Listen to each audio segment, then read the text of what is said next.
What's up, everybody? This is Jay, and this is my review for Power Book 2 Ghost, Episode 6, Good versus Evil. Now, this is the mid-season, bringing the show back after the hiatus, and it seemed that Tariq got a little bit of a love triangle drama going on, as well as he got a spy in his house, and he doesn't even realize what's going on.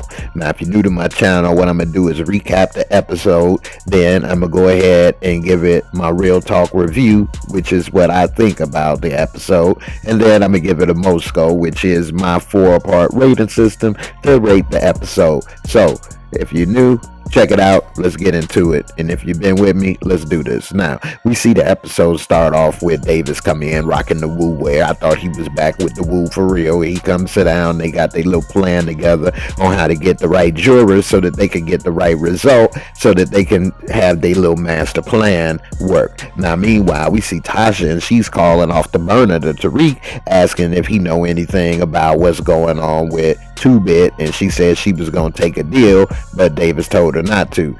So now he's sitting here, the class is starting, a couple people try to roast him for him finally being on time. You got old ghetto hood mouse, she ain't a full-grown hood rat yet, talking crazy. You got Karen over here explaining the difference between good and evil, and then you got Professor Freaky over here always asking questions about what he think about good and evil, got him over here thinking. Meanwhile, we see that Davis and Sachs is talking to the judge about prospective jurors, and she's saying, hey, you all be on your best behavior. And so they pull out the jurors, and a lot of foreign people and people of color were picked. They had this one, I think it's better good, you're going to get it, you need to put it in jail at Africa. I don't know if you're going to do this. So anyway, after the jurors was picked, Ott was pissed, asking Sachs, what is this? Because he knows that their best chance is to have an all-white jury. And so he's mad at that. He said, trust me, my plan. Meanwhile, Davis is getting questioned about his strategy and whether it's smart to try to go for a mistrial. And then she says, by the way, who is Francis Johnson? Next thing you know, 2-Bit, and he trying to talk to Sachs. Sachs trying to get him to talk and get a deal, but he ain't trying to have it. He said he ain't no snitch. He ain't talking to Sachs. Next thing you know, Davis talking. He said, who are you? Hey, I'm Black Santa Claus. He said, hey, I used to work for a guy that canceled Christmas all the time. I don't know what's going on with you. He said, hey, look, trust me, I'll help you get out. He said, I ain't no snitch. He said, look, you ain't got a snitch. I got a special thing gonna get you out and tell you what to say. And come Blanca. And then he looked at her. Oh, I see I told you. He said, man, I told you don't work for the man. I think it's your right. But I'm going to get the boss. I'm going to put you in jail. I'm going to get out of here. He said, so now, you gonna trust me? You with me, ninja, or what? And so now 2-Bit thinking, he figuring 2 birds with 1 stone. Meanwhile, Monet is over here putting in work on the phone, and then she tells Drew and Diana they need to come with her because they spoiled, they need to put in work. And then they ask him about Owl and Zeke, and then she say, well, he ain't in nobody's bed, they don't belong. And all of a sudden, Kane assume Diana sleeping with Tariq, and she don't say nothing, but he don't realize it's Drew. So after they leave, he go ahead and load up the pistola. Meanwhile, we see Tariq going over to Lauren's room. He said he returning something she left in class. He over here talking to her, putting down game. He was about to put them lips all over and get a good kiss, but then next thing you know, her little lame boyfriend came, and he looking lame and pitiful, lame Mr. Lurch. And so he asked him, what's up? Why you taking pictures inebriated and all this? And he just sound like a straight dork. And so then Tariq come, and he like, what's up? He said, hey, you're Jamal, right? Hey, you're spending a lot of time together. He said, I'm Tariq, bro. And he just looking a little lame, little Lurch, looking stupid, left in the dust. And so next thing you know, we see Sachs, and he talking with Ott, and Ott, he's telling him that he need to get 2-Bit this deal so he could talk and they can nail the case. I don't believe it, but he went with it anyway. Meanwhile, Mary J, she get to the spot and she like, yeah, y'all spending money and doing all this, but y'all ain't putting in no work. Basically putting them on punishment. They punishment, bag up dope, count money. So now they sit there. She took the phone away, sat it there. Of course, the phone ring, and Drew, his mouth watering because he wanted to go get with his man meat over there at the school. Meanwhile, we see Sachs, and he's talking with Riley 6'9" because she just a snitch, looked just like the female version at Takashi, and so she's saying that she in love. He trying to tell her to stop going over there, and she like, he said, you don't know what love is. She said, yeah, like that real doll you have in your closet, Uncle Nancy. He said, hey, look, hold on. She's Rebecca. We're engaged. Next thing you know, we finally see Brayden confronting his brother Trace about his dope he stole. He like, where is it? He like, oh man, don't you know, whatever's yours is mine and whatever's mine is mine. Now what you gonna do? We're gonna do this. Next thing you know, they rolling on the floor wrestling. Kane come in, man, what is this, man? Wait, ain't this Tariq room? What Tariq? He said, hey, look, bro, any type of thing you got going on, this is a familial dispute. You need to get out of here. And then he put the heater on him and he shut the hell up. And he, oh, wait, hold on. And then Brayden, look, calm down, bro. I know you. You're Kane. We work together. I'm Tariq's roommate. As he mentioned it, he like, no, I ain't mentioned. He like, look, if you're looking for the money, I just need a little more time. He like, wait a minute, you got my name in your mouth and you ain't got my money? Oh, hell no, y'all coming with me. Leave the phones here. So Brayden throw the phone and knock over the chessboard to give him the bat signal. Meanwhile, we see Drew and he over here debating on how he about to make a clean getaway to go on and climb Mount Everett. And so she telling him, you better stop before Monet gets you. But that phone, it just keep calling him, man. Meanwhile, we see Riley in Tariq's room going through his stuff. He like, what are you doing? I was looking for Brayden. I was gonna leave him a note. I didn't know. Just looking stupid. He like, yeah, on my side of the room. Why don't you just call him? Right. Why don't I call him? Little did she know Tariq's gun was in the bottom drawer. She almost saw it. So he put the stuff up. When the phone rang, he notices that the chessboard is knocked off. And so she's like, where is he? Do you know? Is this like some kind of bro code? Look, I don't know. You got to go. I'm not going anywhere. Which he should have put her ass out. Meanwhile, Drew done left. He had to go climb Mount Everett. He come talk to him. He said, so what is it you really want, Drew? He said, so what is it you want? And he said, I just didn't want my business out there. I want to go to the pro as well. Meanwhile, we see Monet come and Drew gone, so she snapping, talking about, y'all act like what I say ain't law. And she said, I'm still here. I could go help if you go in and give me the phone. So Monet think it's something going on. Meanwhile, we see the three amigos rolling, and then we see Kane pull out the piece and tell Trace get out and sell his dope. So now he gonna put them to training day part 2. And so now he trying to use the phone, do this, and now he lost and confused. But it's just like Die Hard 3, man. Like Die Hard 3. Meanwhile, they pull up, he get Brayden out. Brayden, he gotta go on and walk. He see a group of dudes sitting on the porch. So he walk up, they sitting there chilling like boys to men. One of them wearing his hat like Adabisi from Oz. So he giving him the mean mug. He don't trust him. He pull out the blunt. It looked like a big long stream bean, lumpy. And they said, man, who rolled this? They fire it up. Next thing you know, weed bring the people together. Meanwhile, Tariq then lamed out. I'm going to call him Tariq because he done sat here and played chess with this girl, talking with this girl when he should have put her ass out. Meanwhile, we see that they all laid up, hugged up, booed up. Next thing you know, he get a knock at the door. He say it's his tutor with study guide and study aids. And then that's when Drew realized how Tariq is moving the product and he's using that apps to do it. Meanwhile, we see Kane pull up to check on his workers, and we see Brayden got the block humming. Them dudes that he walked up to ended up making a call for him, looking out for him. He get in the car. I'm not scared of people, bro. But Trace is. Let's go get him. Meanwhile, he talking, and the guy, what's up, Blanquito? What you doing on here, man? What you do? Hey, give me the money, Blanquito. He said, hey, look, excuse me, I don't hablo. And then he show him the work, and then they like, all right, I think I'm gonna take it, D, man. You don't know what you're doing, Blanquito. Give me the money, man. Give me. They beat him up, beat his ass. He getting popped upside the head with a bottle. He tried to run. Hey, bro. Hey, man. And Kane is laughing the whole time, and then he finally let Brayden go help. Meanwhile, they playing with joysticks, having a good old time. Meanwhile, Diana comes in, and she like, what's up? You coming back? Monet said 2 hours, so he's sitting here mad. He ended up talking to her, and he said, hey, look, I know how Tariq is moving at work with course correct. And so then she says, oh, is that right? After she leave, Drew think about jumping in the shower with his boy.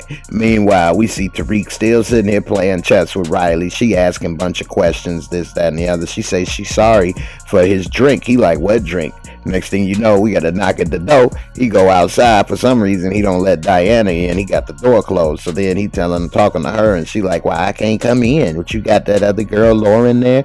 And he like, no. And then she say, well, I come to talk to you about course correct. I know. I know, okay?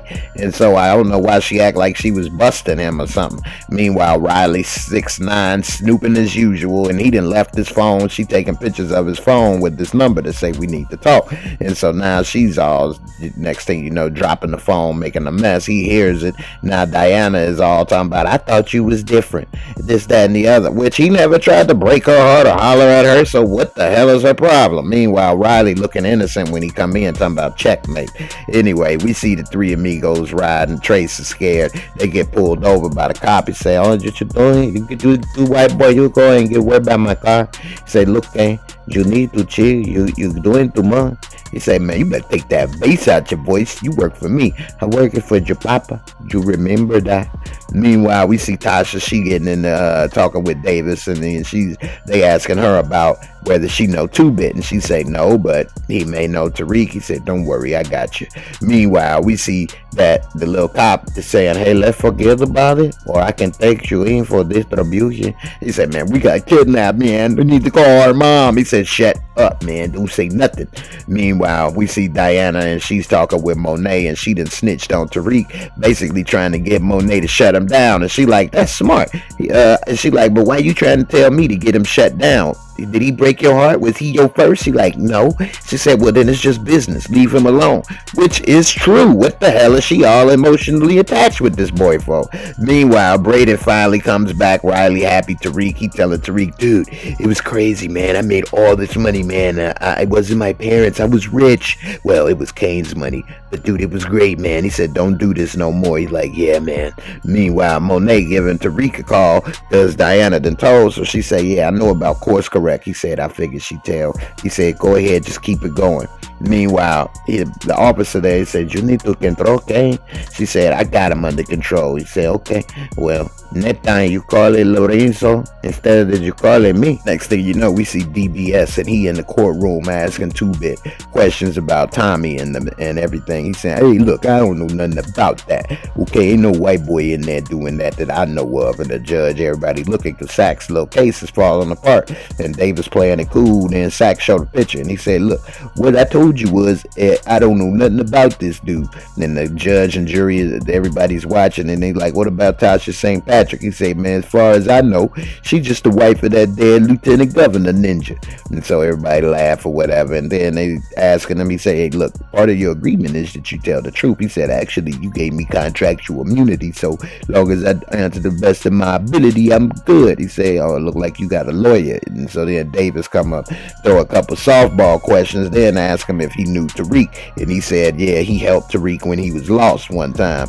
And so now Tasha's starting to wonder where they going after Tariq or not. Meanwhile, Kane come in, and he pissed, and Monet asking him what's going on, what he do. And he's saying, hey, you know, we need to control this kid. What is this? We got this on lock. Why we doing business with him? She jump up, running his face, yelling and screaming, pointing. And so now she escalated the argument.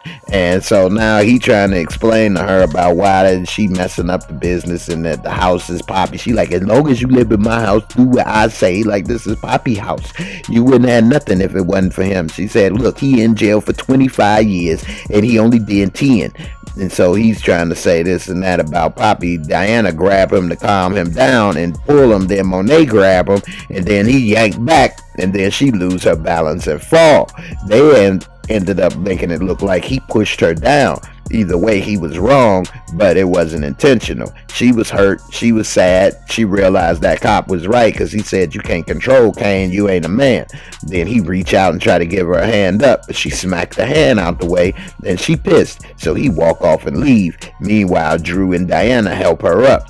And what's messed up is when he did that, Drew didn't even try to fight, defend, or nothing. Stop it! Don't do it, boy. So anyway, they help her up. Meanwhile, we see him now. He in jail talking to Poppy. He saying, man, she poquito. Say, she the ball, little man. She don't listen to you. You trying to be a man now. I get that. I feel that. But she and me out there. I know you don't put your hands on me, do you? Huh? Monet at the ball, okay? Little puppy. Don't you do that, okay? I ain't your papi, that's your mommy. Don't you do it again, okay? They gave him a hug, that bro down. Right when he was leaving, he gave a little look to the security guard, and so now he know, okay, it's time to put in some work. So when Kane get into the holding area to leave, they closed the door, somebody turned off the cameras, and next thing you know, it's time for the percolator. And they done popped him up, roughed him up, bust him up, he bleeding on the floor. And then while he laying there, Lorenzo come back in. Don't you ever put your hands on my wine, you get that? That's my brown sugar. That's my brown sugar, mama. And so then we see Tasha, she's worried. She's calling Tariq, asking him, does he know anything about 2-Bit, this, that, and the other. He said, you know, he used to be with Tommy, but he don't really know him like that. And so she's trying to worry, but trying to calm down at the same time. Meanwhile, we see Sax now has the picture that Riley took of Tariq's phone, and he looking at it. Then Ott come in, clap, and say, good job, you really messed this one up. Now he's gonna walk for free. We got nothing out of the deal, and if I ask my guy for another favor, I look like a dumbass. Thanks a lot. And Sax, hold on, man, DBS has got this, okay? I'm gonna put all of them on sale, just watch. Meanwhile, we see 2-Bit come out, and the time is now. He's still rocking Ghost watch. He looking like, yeah, it's time, baby. And so now we about to see what 2-Bit can get into. Now it's time for real talk. Now this episode was actually pretty good. I'm glad they brought 2-Bit back. I enjoy his character. He seems like a real person that would be in that type of environment. He seems authentic, and it brings a little bit of extra grit to the show, because it's been more like College Saved by the Bell, sprinkled in with a little booger sugar. Meanwhile, we see that they're starting to evolve and get a little more gangster again now that we got some more people coming out. Now I wonder how 2-Bit is gonna act or react. Is he gonna look for Tariq or what? Davis told him, hey, you could be back on the corner in a week serving if you help me, and that was what got him motivated. So we'll see, although he don't have his right hand man Spanking no more. So I'm wondering, what is he gonna do? Is he gonna try to build his own empire? It's gonna be interesting to see. And also, what is up with Diana? She get on my damn nerves. Why is she sweating Tariq, wondering who he dating and who in his room? He ain't came at you. Y'all ain't doing nothing. What are you like acting like you hurt? Talking about, I thought you was so different. What the hell? What did he do? He ain't break your heart. He didn't cheat on you. What did he owe you? I mean, what? Because you got all emotionally wrapped up. He was supposed to as well. I mean, that was ridiculous to be said. And I hope that she get herself together and get off his jock. And also Monet, she get what she deserves. She shouldn't have ran up on Kane and yelling in his face. Men know when you get in people's face and you pointing fingers in face, fights happen. Things go bad. Men know this. Women, you cannot do that to a man, because if you're dealing with a man that's got it together, you can get away with it because he won't hit you, he'll leave or whatever. You're dealing with a man that don't got it together, he's gonna make a mistake, and that's exactly what happened. He didn't intentionally hit her, but he made a mistake. He don't have it all, and she shouldn't have been running up in his face acting like he a kid, talking about living in my house. Why don't they all get their own damn house anyway? Well, she won't let them. So she needs to go. She acts like what Tasha would want to be. She is what Tasha thought she was. Tasha talking about, I'm gonna teach you the game and do this and that. Tasha don't know nothing. But Monet, that's who Tasha thought she was. And Monet's not good. And Tasha, I have to give her credit, is a little better than Monet in the sense of how she treated her family and kids. So, we'll see how that all turn out. Now it's time for Moscow. Category 1, visual cinematography. It was good to see New York and a couple different places, but this doesn't have a huge visual cinematography type show, and so I would give this out of a score of 25 or 15. Storyline and plot. The plot was interesting. I'm glad to see 2-Bit come back. Some of these girls is getting on my nerves, but in the end, it still was interesting, and I will give that a 15. Special effects and makeup. There wasn't really any special effects or makeup. I also would throw costumes into that category, which would be outfits and clothing, and it was okay. I was liking to see Meth in the Woo wear again, but nevertheless, I would give that a 10. And finally, entertainment fun factor. This episode was very entertaining. I enjoyed seeing 2-Bit back, and it was interesting to see how he made those white boys sell dope, even though I don't think it was realistic. Brayden would have got robbed. They both would have got robbed. But anyway, it was interesting to see a mock training day with dope dealing. So I give it overall a 15, which gives it a total more score of 55. I think that this was a better episode than the score gives, because it's hard for this show to get high scores because there's no special effects. So that category will always be kind of low for the most part. But overall, it was a good episode, and I'm interested to see how the rest of the season plays out. If you're new to the channel, please subscribe, bang that bell, hit that like, do all of those things. I appreciate your support, your help, and I'll see you on the next video. Peace.